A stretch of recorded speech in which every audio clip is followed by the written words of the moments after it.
Hoje eu vou mostrar para vocês como fazer este jogo do Harry Potter, que é ótimo para animações de aniversários. Ele se chama Quidditch, que é do Harry Potter, que é do jogo. Nós vamos precisar de 3 garrafas PET, que é para cortar e fazer a parte aqui que coloca o palito. Aqui eu usei palito de churrasco.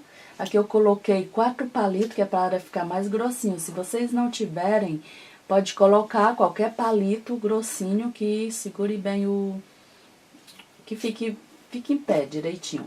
Aqui dentro eu utilizei cimento.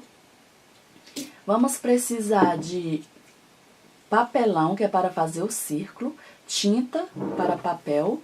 E aqui eu utilizei tinta especial spray para todo tipo de material, que eu pintei o plástico e o palito. Vamos precisar de cola quente e água para misturar o cimento, que é claro. E também os copos descartáveis, que são 20. Olha, são 20 copos descartáveis e também vamos precisar de uma bolinha assim pequena, ficando assim.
Agora você usa jornal para proteger a mesa e agora nós vamos pintar com spray. Este spray é para todo tipo de material.